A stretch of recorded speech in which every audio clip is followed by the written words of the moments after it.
This week, Microsoft broke their silence and directly confirmed a mountain of details about Xbox Helix, the now currently official name for what this channel has been referring to as Xbox Magnus for almost a year now.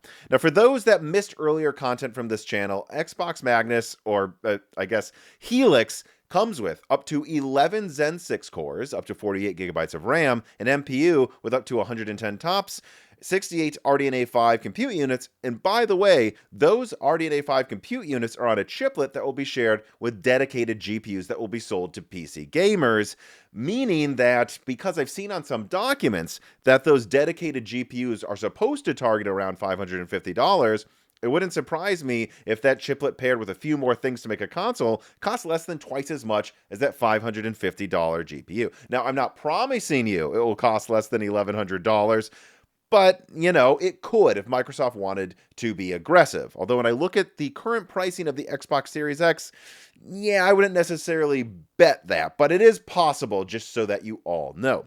But anyways, we now have new info beyond what I've been yammering on about for months, and although not all of it is as truly new as people might think it is, that's what I want to straighten out today. What's actually new, what's actually confirmed, and what's actually concerning that Microsoft hasn't confirmed, because there are some red flags that need to be sorted out before we can get 100% on board with everything Microsoft is doing here. But there are some pretty exciting things in the announcement this week. And by the way, the things that Microsoft confirmed this week also have exciting implications for the PlayStation 6 and RDNA 5 graphics cards that I also want to go through today. But anyways, let's first start with the official statements from the Xbox Wire blog.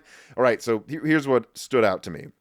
So they said that Xbox Helix will use an AMD SoC, and it is confirmed to use FSR next.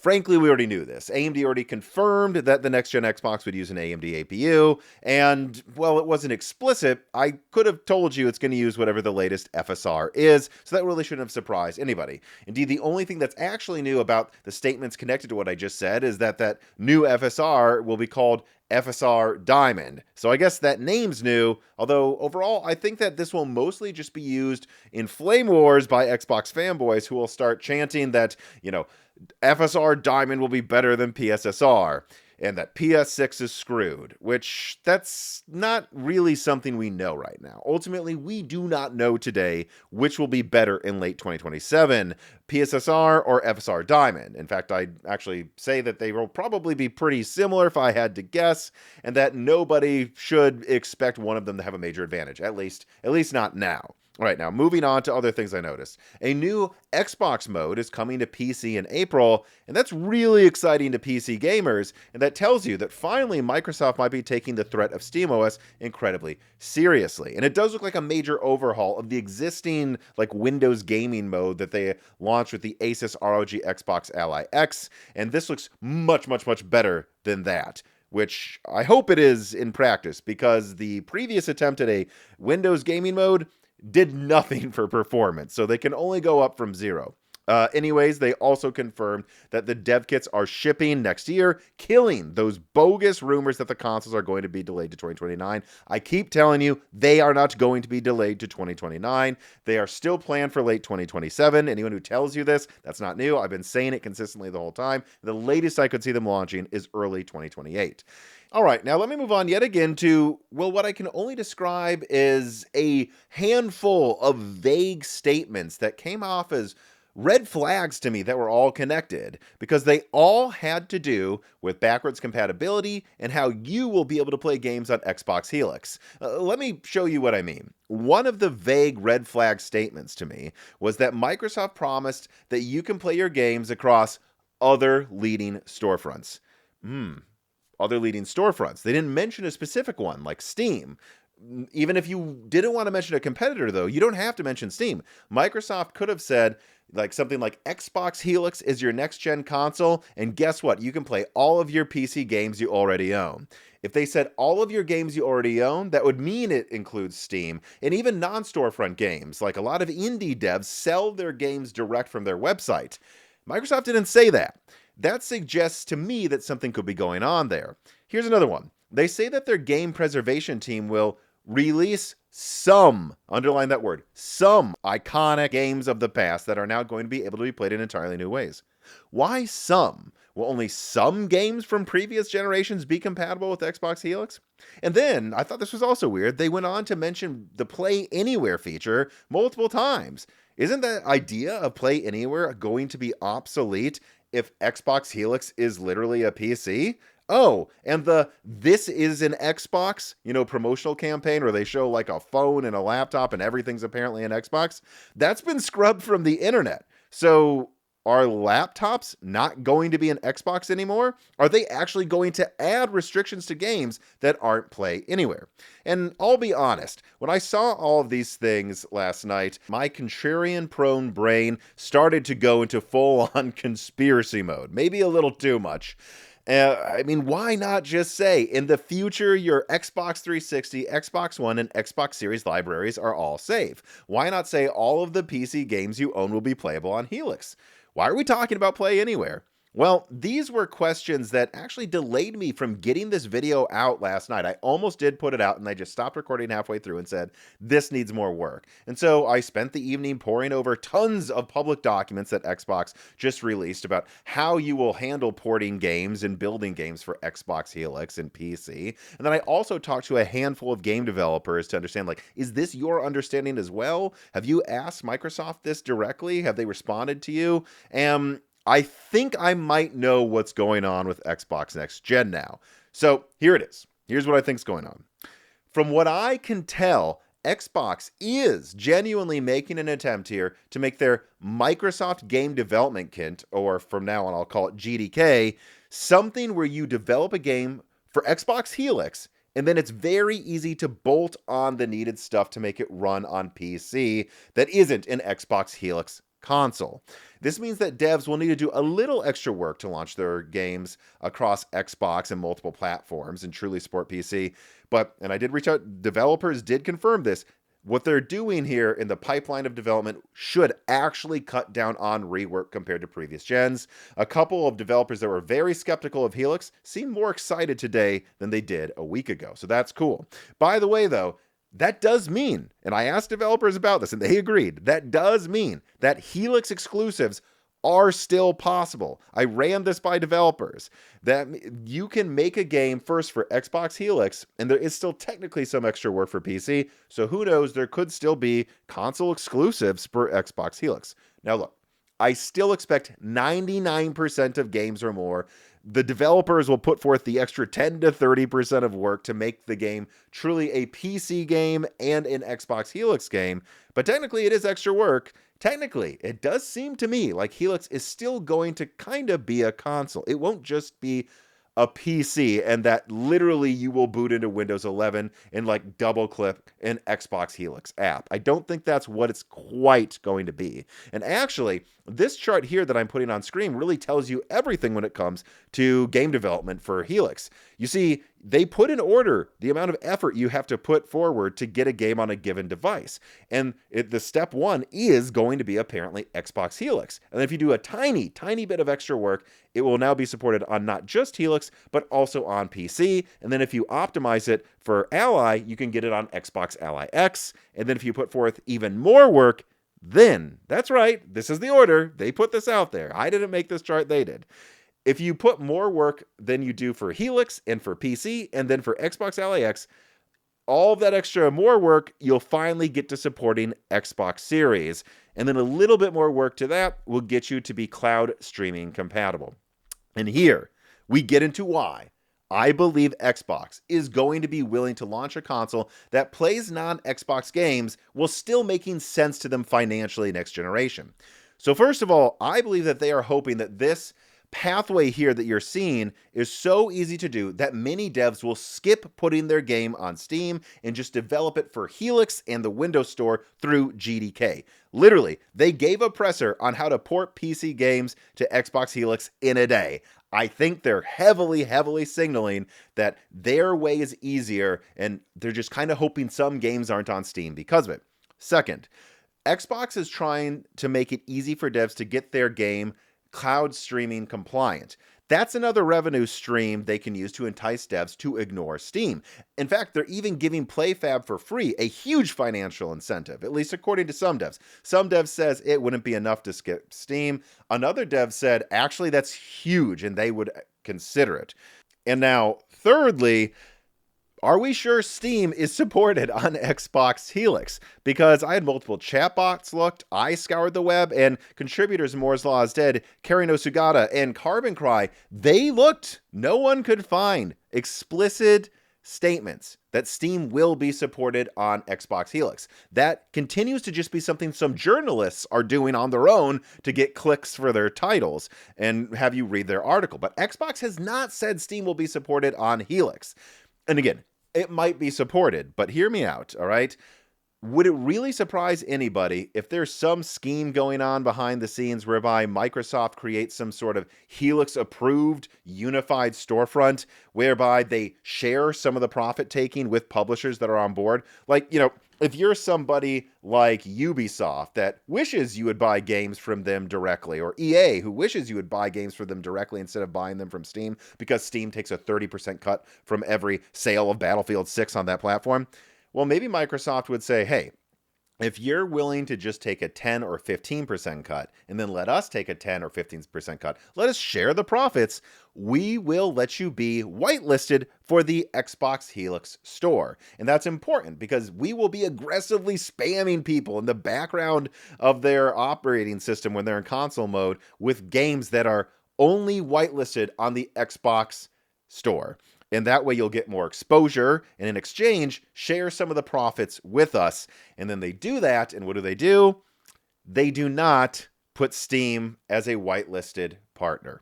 And then therefore, they are still taking it to Steam and in direct competition with Steam OS. And they would argue, well, if we have Epic and like Ubisoft and EA, you know, that's going to get us to like 95, 99% of PC games anyways.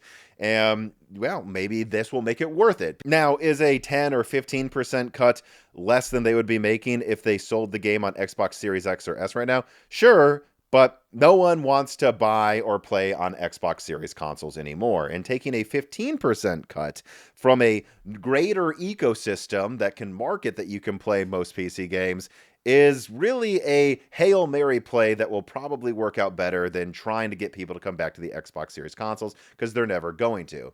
And okay, so one more time, let me make it very clear. I am not saying that I am sure Steam won't be on Xbox Helix, but I will say that anyone in gaming that calls himself a journalist, any interview you have with Asha Sharma or anyone at Xbox, frickin' ask them, can you confirm Steam is going to run on Xbox Helix? Make them say it does. Because when I look at things behind the scenes here, it, you know, the removal of this as an Xbox and the removal of some other things, it seems like this might still be a console that tries to pull a fast one on people by not letting you use Steam and take it to Valve. And by the way, even if Steam is allowed on Xbox Helix, everything I just said about their strategy to try to make money despite allowing a competitor on their platform, none of my argument changes. It's still clear Xbox is behind the scenes going to do a bunch of things to try to get developers to not put their games on Steam, and then probably work with special partners to be more front and center on the Xbox store that will boot up and be in your face when you turn on an Xbox Helix. And so they would still probably maybe let you run Steam on it, but it's in the background, and there's all these incentives to try to get you to not click on it. And again, that's not an ideal situation. That's a situation Sony would never go along with. But things are not ideal for Xbox, and getting a smaller cut of a big pie is better than trying to make, well, the Xbox Series pie work at all anymore. And so there you go. That is what I think is going on with Xbox Helix. Easier to port, exchanging exposure for licensing discounts, and trying to get devs to prefer the Xbox GDK over Steam's so that you get access to extra cloud revenue if you're a developer. I don't know if this will work for Microsoft, but I do believe that is how Xbox plans to make up for lost revenue by allowing some degree of competitors' storefronts operate on Helix. And I gotta say, this is a real threat to Steam. And I talked to some developers about everything they're doing to make it easier to port games to PC and Helix right now, and like all these talks they're having. And they seem much more confident that this is a bigger threat to Steam now than it ever was when they did like games for Windows Live. Like Microsoft is taking the threat of SteamOS very seriously. This is going to be some brutal competition, I actually think, possibly here, between Xbox Helix and the Steam machine, Steam OS, and Steam products. And, oh yeah, one more thing, right, of the red flags. That game preservation team thing, I think that's there because they just know that some previous gen games are going to run into licensing issues or some sort of support issue if it's on Xbox Helix. I know there's people who've got mad at me for saying this, but don't kill the messenger. I am just telling you that is what developers are saying, is that they know that with Helix kind of being a console, there might be some dispute with contracts that were signed with previous generations, and they need a game preservation team to make sure all the games you'd actually want to play will still work on the new console. At least that's what it seems like to me. Again, don't get mad at me. I didn't come up with that. That's what game devs say. And actually, speaking of what game devs are saying to me, well, here's a depressing note. I'm sorry. There's no way around this. This flowchart I'm putting on screen again doesn't lie. Next gen Xbox is going to make it easier to port games to both Helix and PC, and then to Xbox Ally X, and then in like fourth place, you will get Xbox Series. So I am becoming further concerned after this week's news that there might be a massive rug pull coming for Xbox Series users. Be warned that when next gen starts, it really does seem like Microsoft's focus is going to be on Helix and PC, and they're probably going to pour more and more support for the console that you own right now if you're an Xbox gamer.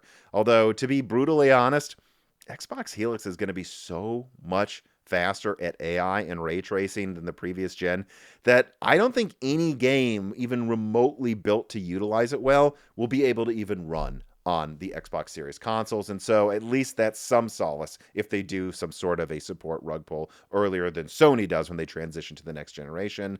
And, well, I want to talk about that some more, though. The epic ray tracing and path tracing performance details that Microsoft with AMD confirmed this week that spells wonderful things, not just for Xbox, but also for PC gamers and for the PlayStation 6. I'm now becoming convinced, in fact, that the uplift from Xbox Series to Helix and PS5 to PS6 is going to be a bigger generational uplift than PS4 to PS5. And I want to explain why. Well, after an ad from Micro Center. Micro Center is running their Monitor Madness event through March. It will highlight a bracket of some of the best performing monitors with a ton of different deals. And really, right now is a fantastic time to get a monitor, whether it's an OLED or anything. I know RAM prices are up, but monitor prices are really lower than I ever thought they would be by 2026. Also, they will have two separate store events, both with signups to get free 128 gigabyte flash drives. Their North Jersey location is going to have a grand reopening. They'll update the store to have a similar layout to the newer stores. Their Austin, Texas location will be coming later this year. And both of these offer you free flash drives. You have to go to the store and sign up to redeem them, but you don't have to buy anything. You can go and get the flash drive without buying a single thing. And finally, by the way, also Micro Center News will have all of this information and more when it comes to what's coming with tech and Micro Center. So make sure you click those links below so you don't miss out on that. And then just in general, please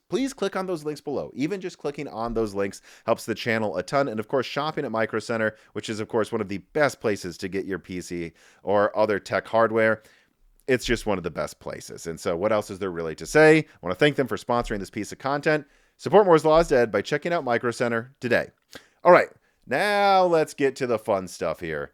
Microsoft confirmed that Xbox Helix will have orders of magnitudes better ray tracing than the Xbox Series X. And look, we can argue over how strong it will really be, but the definition of orders of magnitudes is that it is at least a 10xing of ray tracing. I would say, in fact, that this now directly confirms my leak, a leak a lot of people attacked me for, that said that PS6 is going to offer ray tracing performance at least 6 to 12 times faster than the PS5. And keep in mind, the simulated benchmarks that I used to get to that number, that's over a year old by now. So it's possible the end result of ray tracing for Xbox Helix and PS6 will actually be more than that. However, I do want to caveat that when I say something like PS6 is 6 to 12 times the ray tracing performance of PS5, that does not necessarily mean that like RDNA 5 is 12 times the ray tracing performance of RDNA 2. nor that you're going to get a linear 12 timesing of performance in a ray trace game. A few things here. First of all, when it comes to comparing RDNA 2 to RDNA 5 at an architectural level, remember that 6 to 12 Xing of PS5 to PS6, that's taking into account that the PS6 will be clocked quite a bit faster and have more compute units than the PS5. Same for Xbox Helix over Magnus. I mean, in fact, Xbox Helix is going to have 31% more compute units and 30 to 60% higher clocks than Xbox Series X, meaning that Xbox Helix would probably be double the performance of a Series X even if it used the same architecture here. So you have to take those things into account. And if you do, I would say that roughly RDNA 5 looks, I don't know, maybe 5 to 7 times faster. Maybe, let's call it 4 to 7 times faster in ray tracing per compute unit at same clocks compared to RDNA 2. And that certainly means, though, that it will be 1.5 to 2.5 times faster than RDNA 4 in ray tracing. That's still quite an uplift, though. But again, here's another misleading thing. That large uplift, that does not mean that it will linearly be that much faster in games. Like, you boot up Spider-Man on the PS5, it gets whatever frame rate with the ray tracing mode on, and then you boot it up on PS6, and it's just like, boom, 12 times the FPS. That's not what I'm talking about really means. Now, there could be isolated scenarios where that does happen, and I can find examples where a claimed ray tracing increase does lead to that exact increase in FPS, contrary to what some people might think. Like, for example, here is the 9060 XT and the 7600 XT, two cards that basically have the same specs, except that the 9060 XT has a much better architecture, and in a game that really is punishing like path tracing, oh, look at this, double the performance. Actually, maybe more than double the performance. There's an example where the claimed doubling of ray tracing performance from RDNA 3 to RDNA 4 did yield double the frame rates. That will happen in some games, I think, from PS5 to PS6. But many games, like for example here, Doom Eternal, it was only a 78% increase. That's still a tremendous achievement by AMD with RDNA 3 to RDNA 4. And I think we'll see similar things from 4 to 5. But just again, keep in mind, not every game's going to be 12x. And that's in fact why the documents I've looked at for Sony, they for the PS6, they literally do list a range. I didn't say 6 to 12x to hedge. Just like I didn't with 2 to 4x for the PS5 Pro. Those documents are online, so you can see there's a real example that's been verified to be correct. They say 6 to 12x the ray tracing because it depends on how heavy the ray tracing usage is. But at a minimum, look, that does tell you, though, that a lot of games will get 6 times the performance or more if they heavily use ray tracing, and that's still a massive uplift. In fact, it's an uplift that is so large that when you combine it with the next-gen console's AI capabilities, like I said, I'm becoming more and more convinced that this next generation is going to feel like a larger boost than it felt from PS4 to PS5. Yeah, look, I know, I leaked that the PS6 is only going to be 2 to 3 times faster than the PS5 in raster, but that's not new. Not all specs in every console generational uplift are always the same amount. In fact, to give you an example, the PS4 arguably had a weaker CPU than the PS3. And which one would you rather game on? The PS4, because it runs games way better. In fact, let's do a comparison now, everybody. Let's compare the PS4 to PS5 to PS5 to PS6. When we went from the PS4 to the PS5 CPU was probably like 4 to 5 times faster. The GPU was a whopping 8 to 9 times faster, had a ton more RAM, of course, and it really was the SSD and the I/O controllers, though, that were the standouts, because the storage was over 100 times faster going from PS4 to PS5, and that's because that's what Mark Cerny decided should be focused on to really boost the snappiness and make it feel like truly a new generation, not just a faster version of the same thing. Well, all right, let's go compare the PS5 to the PS6. The PS6 CPU is probably going to be 2 to 4 times faster than the PS5's. The GPU, 6 to 12 times faster. Yeah, I'm using the ray tracing number because that's the bottleneck now in games, not raster. We've solved raster a long time ago. And while I can't be sure of how much faster the SSD will be, it really wouldn't surprise me if like the PS6 had an SSD that's only 50 to 100% faster. But I don't know, maybe it'll be a lot faster. Putting that aside, though, in AI, the PS6 is going to be like 100 times faster or more than the PS5 at AI calculations. In fact, the PS5 base, not Pro, is pretty horrible at AI calculations. It's closer to the Series S than it is to the Series X. And even then, the Series S and the Series X aren't that great at AI calculations. They're like equivalent to like an NPU on a modern APU in some ways. So Ipso facto, that is a massive performance boost in the magnitudes of hundreds of times faster, not just like 2 times faster. And to the people that poo-poo the AI stuff and say that that doesn't matter, guys, at a minimum, the better AI performance can be used to accelerate PSSR or FSR Diamond more than the previous gens could have. So it is a performance boost. And so to bring it all full circle, comparing PS4 to PS5 to PS5 to PS6, between the two, the CPU uplift is a little less this time than last gen, although it's pretty comparable. The GPU uplift is actually arguably better than the last generation, and that AI boost is going to allow new capabilities to do things you couldn't do before, just like the SSDs last gen allowed them to do things that you just couldn't do before. And actually, on the note of what you'll be able to do on PS6 that you can't do on PS5, well, there are reports out there that Sony is planning to pivot away from publishing their first-party titles on PC as often next generation. I think that might be connected to everything I just told you about the next-gen consoles. I mean, think about it. If a Sony first-party dev doesn't have to worry about porting their games to PC, then they can build them from the ground up for ray tracing or possibly even path tracing and remove all of this wasted time and money on trying to have a fallback that looks good for pre-baked lighting. That will save their developers time, money, and it will probably even boost performance for the games. And if we already know that Sony is thinking they're not making enough money off of PC for how much effort it takes to bring the game to PC, what's their addressable market going to be if you have a truly next-gen game that was built to run on something that ray traces like a 5090? Like, what are they going to say? Minimum requirements, RTX 4080, especially in a time where graphics cards from NVIDIA are crazy overpriced? I don't know. I don't think they will probably want to do that. And so I believe that if they are, and I can't promise you, but if they are planning to pivot back to more exclusives for their console, it's not just because it's financially not worth it to port a game to PC. It's going to also be because they know that if they have a minimum of a super fast SSD, which is still a huge issue on PC, most PCs do not have SSDs even as fast as a frickin' base PS5. If they know they have a lightning fast SSD and the ability to build a game engine that doesn't have to do pre-baked lighting anymore, that's just a way more efficient business model in the short term until PCs catch up to the level of ray tracing PlayStation 6 and, of course, also Xbox Helix will be able to do. All right, but I've just been mentioning PS6 and Xbox Helix next to each other almost interchangeably for a while here. How will they compare to each other in performance? Well, I want to address this at the end of this video because I noticed that Digital Foundry recently stirred up a hornet's nest when they said that the CU count difference between the PS6 and Helix is less than the CU count was between the Series X and the PS5. And that because of that, they won't meaningfully be that different from each other in performance. And yeah, I will say that I agree. And I've actually been saying that for a while now. I actually find it interesting that blew up, but me saying that didn't blow up.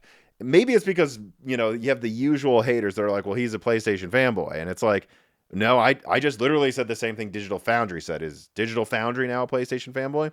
I just say things because I think they're true. And now Digital Foundry agrees with me. And although I will say this, though, a major reason that the PS5 ended up actually beating Xbox Series X overall in performance in most games last gen, or I guess still this gen, is because Xbox blundered and clocked their console super slow for having an RDNA 2 architecture. Some might argue they had an RDNA 1.5. I'm just kidding. I hate when people make those stupid arguments online. But it was weird. It was a blunder. Xbox blundered by clocking the Xbox Series X and definitely Series S way lower than they probably should have been clocked.